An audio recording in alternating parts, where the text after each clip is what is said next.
आज का टॉपिक है संघीय न्यायपालिका यूनियन जुडिशरी। तो आज हम पढ़ेंगे संघीय न्यायपालिका यूनियन जुडिशरी।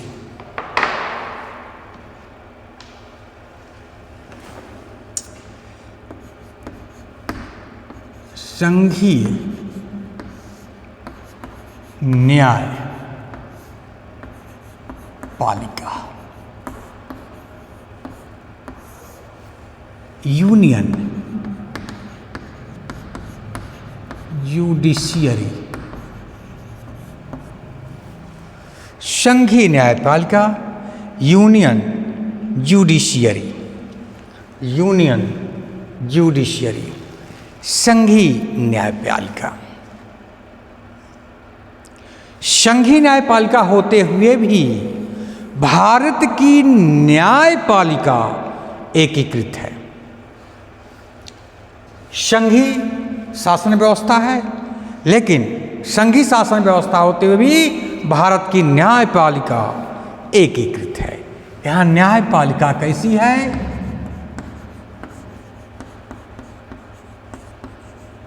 पालिका यहाँ कैसी है? एकीकृत।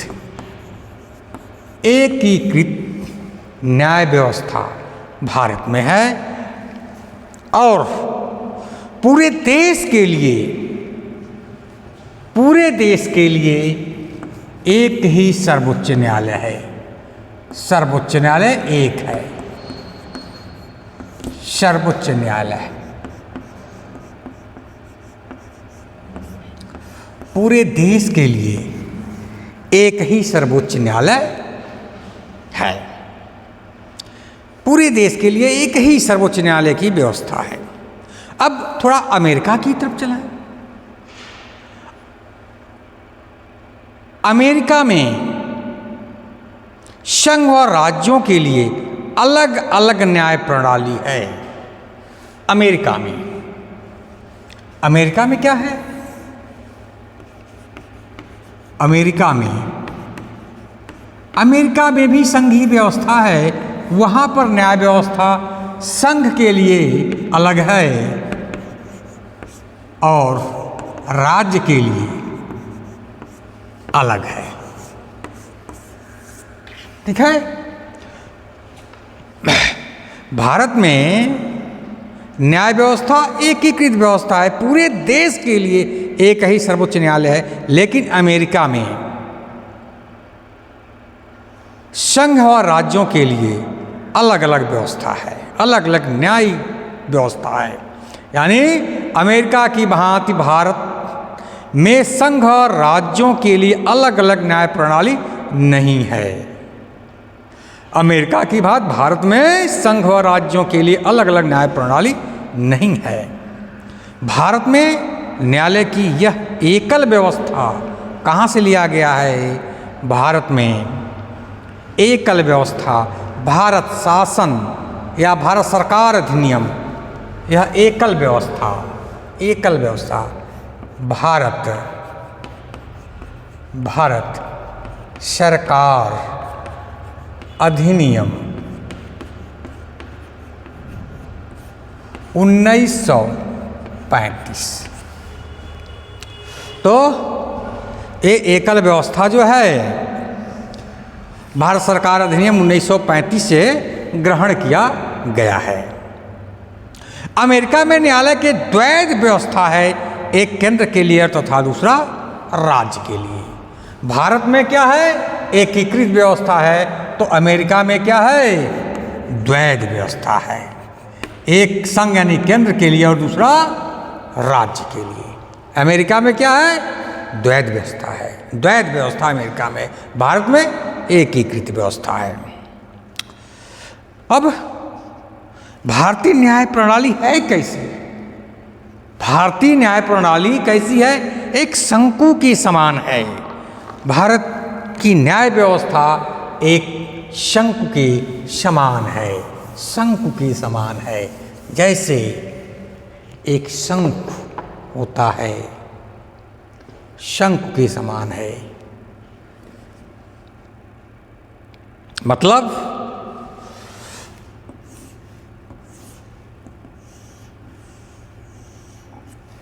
ऊपर क्या है? सर्वोच्च न्यायालय,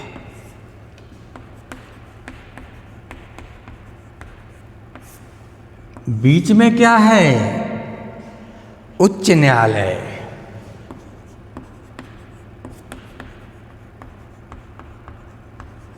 फिर क्या है? जनपद न्यायालय। सर्वोच्च न्यायालय, फिर राज्यों में उच्च न्यायालय, फिर जिलों पर जनपद न्यायालय की व्यवस्था है। तो भारतीय न्याय प्रणाली की संरचना एक शंकु के समान है, जिसके शिखर पर सर्वोच्च न्यायालय होती हैं। ये शिखर पर सर्वोच्च न्यायालय होती हैं और उसके नीचे उच्च न्यायालय, ये उच्च न्यायालय हो गया। और फिर उसके नीचे जनपद न्यायालय, उसके नीचे जनपद न्यायालय, सर्वोच्च न्यायालय, उच्च न्यायालय और जनपद न्यायालय। जिला न्यायालय का प्रधान जिला एवं सत्र न्यायाधीश होता है। जिला जनपद न्यायालय का इसका प्रधान जिला एवं सत्र न्यायालय, जिला एवं सत्र न्यायालय होता है। जिला एवं सत्र न्यायाधीश होता है, इसको कह लीजिए जिला एवं सत्र न्यायाधीश, न्यायाधीश जिला एवं सत्र न्यायाधीश होता है। और वही जिले का प्रधान न्यायिक अधिकारी होता है। जिला न्यायालय का प्रधान जिला एवं सत्र न्यायाधीश होता है और वही जिले का प्रधान न्यायिक अधिकारी होता है। जब वह दीवानी मामले यानी सिविल की सुनवाई करता है तो उसे जिला जज कहा जाता है। जब ये दीवानी यानी कि इसको मिटा दीजिए,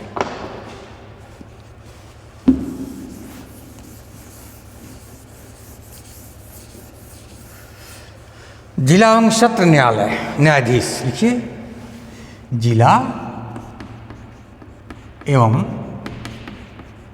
सत्र न्यायाधीश। जब यह दीवानी यानी सिविल, जब यह दीवानी यानी यदि सिविल का मामला देखता है तो उसे क्या कहते हैं? तो उसे जिला जज कहा जाता है। तब जब वो दीवानी का मामला देखता है यानी सिविल मामला देखता है तो वह जिला जज होता है, वही जिला जज कहलाता है। परंतु जब वह फौजदारी यानी अपराधी मामलों की सुनवाई करता है तो उसे सेशन जज या सत्र मजिस्ट्रेट कहा जाता है। जब वह फौजदारी की मामले की सुनवाई करता है, फौजदारी यानी कि आपराधिक मामले की जब सुनवाई करता है तब क्या होता है? सेशन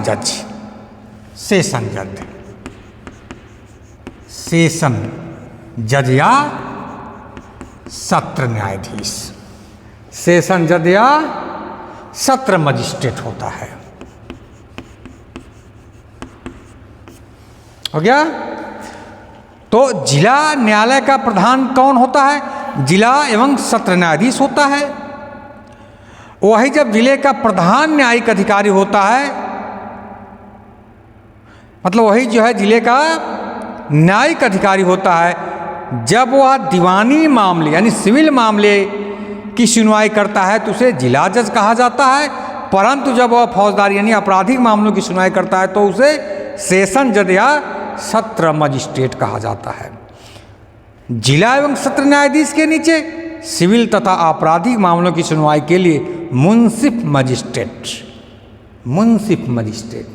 इस यहाँ पर आपराधिक मामले यहाँ पर जो है इसके नीचे मुंसिफ मजिस्ट्रेट होते हैं।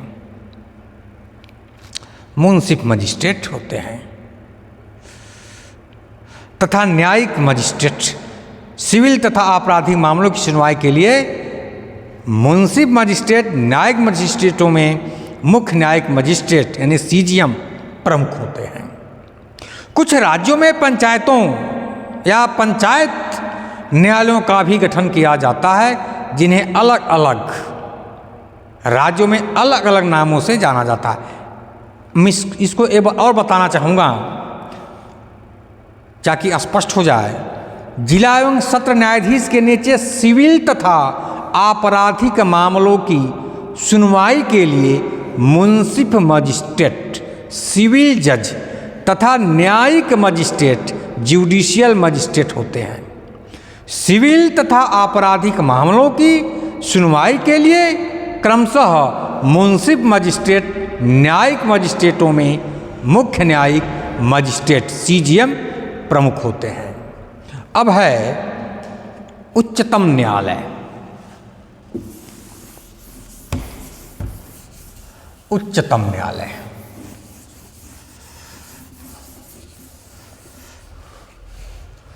उच्चतम न्यायालय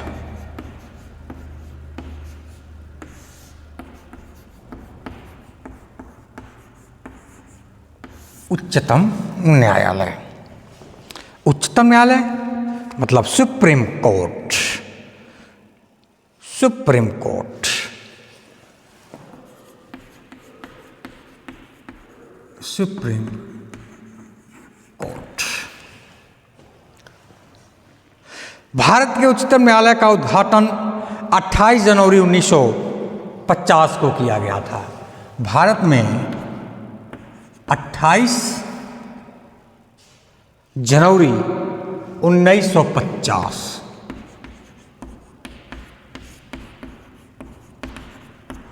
भारत में उच्चतम न्यायालय का गठन 28 फरवरी 1950 को किया गया था। भारतीय संविधान के भाग 5 में अनुच्छेद 124 से 147 तक उच्चतम न्यायालय के गठन, स्वतंत्रता, न्याय क्षेत्र, शक्तियां, प्रक्रिया आदि का उल्लेख किया गया है। भारतीय संविधान के भाग 5 के अनुच्छेद 124 से 147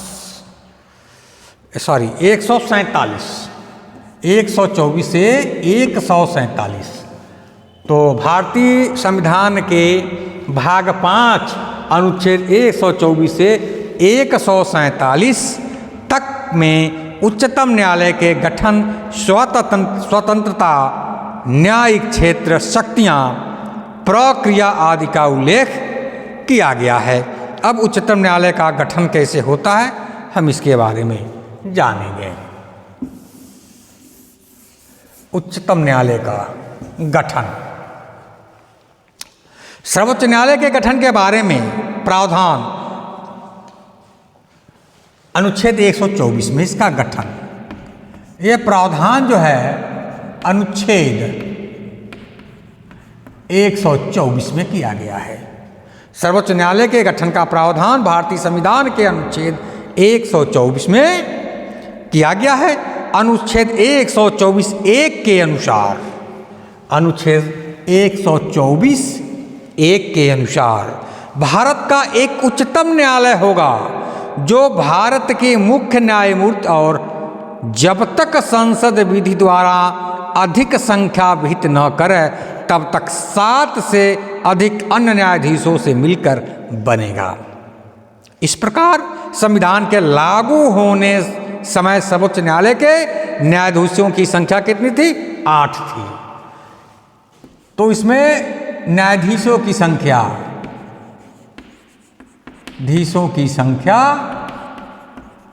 जिस समय सर्वोच्च न्यायालय का गठन हुआ 8 थी। न्यायाधीशों की संख्या जिस समय सर्वोच्च न्यायालय का गठन हुआ उस समय संख्या 8 थी। एक मुख्य न्यायाधीश और 7 न्यायाधीश, 7 1 8 थी। यह संख्या समय समय पर संसद द्वारा आवश्यकतानुसार बढ़ाई जाती रही है और अब कुल मिलाकर 7 बार संख्या बढ़ाई जा चुकी है।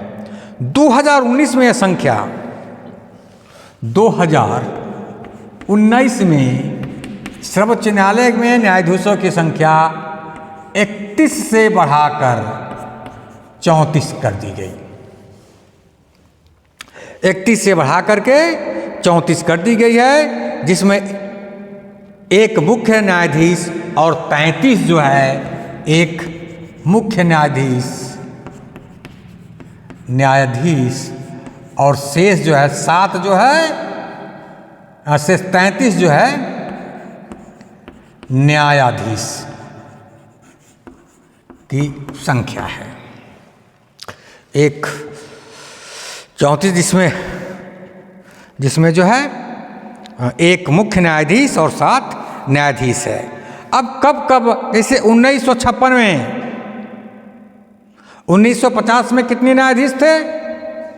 8 थे, माने 7 न्यायाधीश और एक मुख्य न्यायाधीश। इसको मैं टोटल बता दे रहा हूँ। 1950 में 8 थे, जिसमें एक मुख्य न्यायाधीश थे। 1956 में ये संख्या कितनी थी? 1956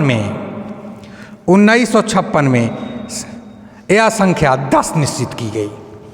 यह संख्या 10, जिसमें एक मुख्य न्यायाधीश थे। 1956 में यह संख्या 10। 1960 में 13, 1960 में 13, वही एक मुख्य न्यायाधीश और 1977 में 17, 1977 में 17 वही चीज़ है।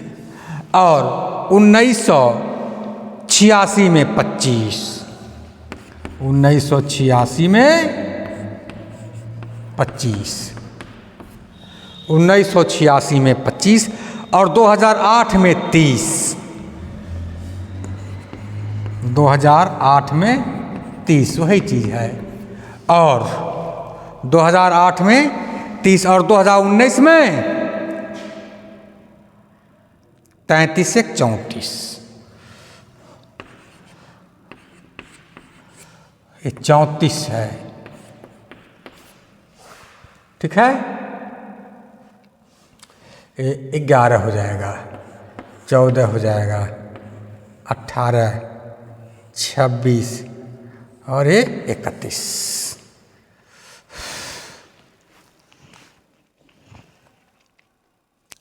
तो 34 से ऐसे करके बढ़ाई गई।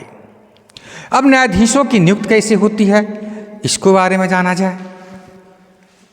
ये है जैसे 8-7 है न्यायाधीश, एक मुख्य न्यायाधीश को लेकर के है, उस तरह से ये संख्या जो 7 हो गया, 10 हो गया, 13 हो गया, 17 हो गया, ये 25 हो गया, 30 हो गया और 33 हो गया। मुख्य न्यायाधीश को छोड़ करके संख्या है। अब न्यायाधीशों की नियुक्ति।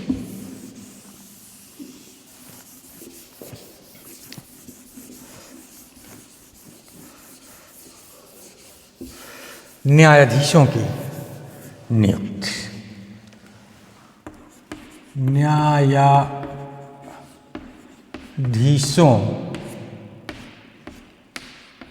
की नियुक्ति।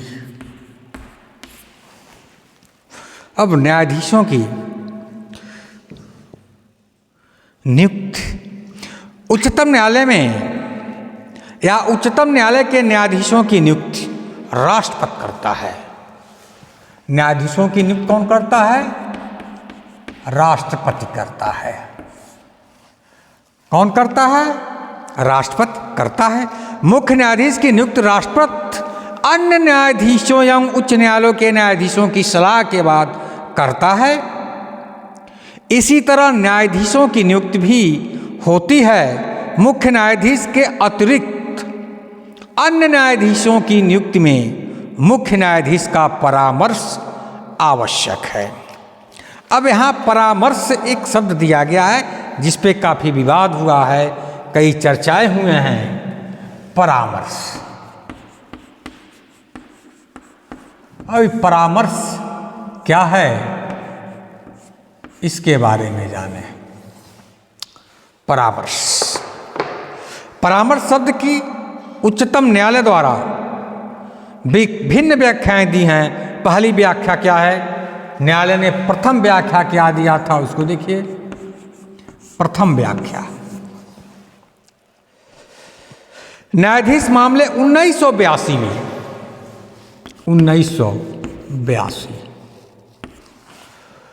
1982 में न्यायालय ने कहा कि परामर्श का मतलब सहमति नहीं, वरना विचारों का आदान प्रदान है। प्रथम मामले में न्यायाधीश ने कहा 1982 में, परामर्श मामले में का मतलब सहमति नहीं बल्कि विचारों का आदान प्रदान है। लेकिन द्वितीय न्यायाधीश मामले 1993 में, 1993 में क्या कहते हैं, न्यायालय ने अपने पूर्व के फैसले को परिवर्तित किया और कहा कि परामर्श का मतलब सहमत प्रकट करना है। यहाँ क्या है, विचारों का आदान प्रदान है, का आदान प्रदान है। और दूसरा में क्या कहा, इसको पलट करके क्या कहा दूसरे में, परामर्श का मतलब सहमति प्रकट करना है। दूसरा क्या है, सहमत प्रकट करना है, सहमत। पहला में क्या है, विचारों का आदान प्रदान, और दूसरा में क्या है, सहमति प्रकट करना, सहमति प्रकट करना है। इस तरह यह व्यवस्था दी गई कि न्यायाधीशों की नियुक्ति के मामले में उच्चतम न्यायालय के मुख्य न्यायाधीश द्वारा दी गई सलाह राष्ट्रपति को मानना बाध्यता होगी। उच्चतम न्यायालय के मुख्य न्यायाधीश द्वारा जो भी सलाह दी गई है उसे राष्ट्रपति को मानना होगा। लेकिन मुख्य न्यायाधीश यह सलाह अपने 2 वरिष्ठतम सहयोगियों से विचार विमर्श करने के बाद देगा। तीसरा न्यायाधीश मामले 1998, तीसरा 1998, ये क्या है भैया, न्यायालय ने मत दिया कि परामर्श प्रक्रिया के मुख्य न्यायाधीश द्वारा बहुसंख्यक न्यायाधीशों की विचार प्रक्रिया के तहत माना जाएगा। केवल भारत के मुख्य न्यायाधीश का एकल मत ही परामर्श प्रक्रिया को पूर्ण नहीं करता। उसे 4 वरिष्ठतम न्यायाधीशों से सलाह करनी चाहिए। इनमें से अगर 2 का मत भी पक्ष में नहीं है तो वह नियुक्ति के लिए सिफारिश नहीं भेज सकता। न्यायालय ने व्यवस्था दी कि बिना अन्य न्यायाधीशों की सलाह के भेजी गई सिफारिश को मानने के लिए सरकार बाध्य नहीं है। ये हो गया। अब पोलराइजेशन के बारे में भी कुछ चर्चा हो जाए। 99वां संविधान संशोधन,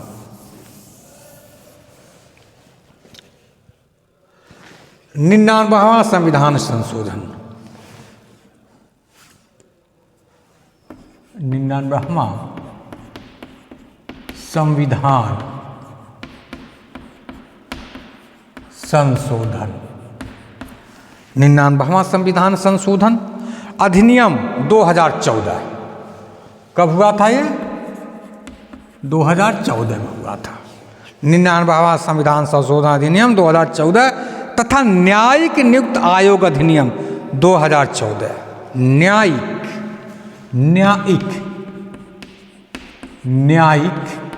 नियुक्त अधिनियम 2014। न्यायिक नियुक्त अधिनियम 2014 ने सर्वोच्च न्यायालय एवं उच्च न्यायालयों के न्यायाधीशों की नियुक्ति के लिए बने कॉलेजियम प्रणाली, क्या बने?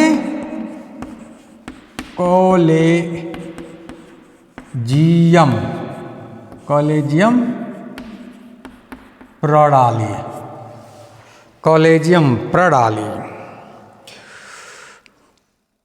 को एक नए निकाय राष्ट्रीय न्यायिक नियुक्त आयोग NJAC राष्ट्रीय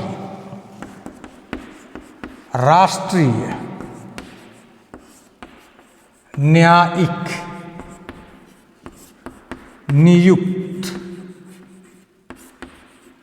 प्रणाली, राष्ट्रीय न्यायिक नियुक्त प्रणाली कॉलेजियम सिस्टम को एक नए निकाय नेशनल जुडिशियल एपेलमेंट्स कमीशन NJAC से प्रतिस्थापित कर दिया। हालांकि वर्ष 2015 में सर्वोच्च न्यायालय ने 99वें संविधान संशोधन अधिनियम तथा NJAC अधिनियम दोनों को असंवैधानिक घोषित कर दिया है। परिणामतः पुरानी कॉलेजियम प्रणाली पुनः कार्यरत हो गई है। सर्वोच्च न्यायालय पर निर्णय फोर्स जजेस कैसे 2050 आया। न्यायालय ने विचार केंद्र आर्थिक नई प्रणाली न्यायपालिका की स्वतंत्रता को प्रभावित करेगा। अब मुख्य न्यायाधीश की नियुक्ति।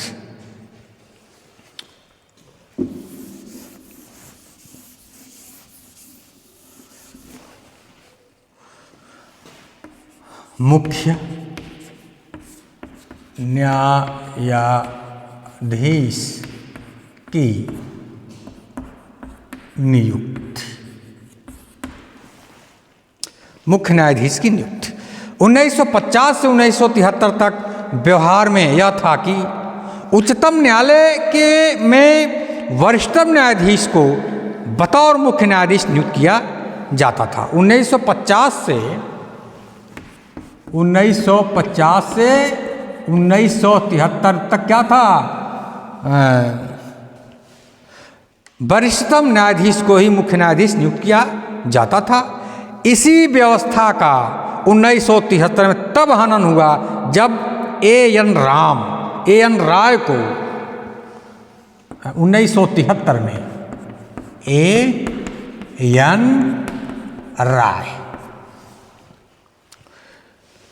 राय को 3 वरिष्ठतम न्यायाधीशों से ऊपर भारत का मुख्य न्यायाधीश नियुक्त कर दिया गया।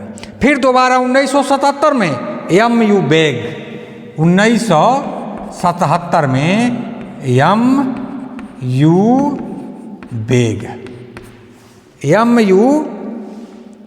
बेग को वरिष्ठतम व्यक्ति के ऊपर बतौर मुख्य न्यायाधीश बना दिया गया। सरकार के इस निर्णय की स्वतंत्रता को उच्चतम न्यायालय ने दूसरे न्यायाधीश मामले 1993 में कम किया। इसमें उच्चतम न्यायालय ने व्यवस्था दी कि उच्चतम न्यायालय के वरिष्ठतम न्यायाधीश को ही भारत का मुख्य न्यायाधीश नियुक्त किया जाना चाहिए। धन्यवाद।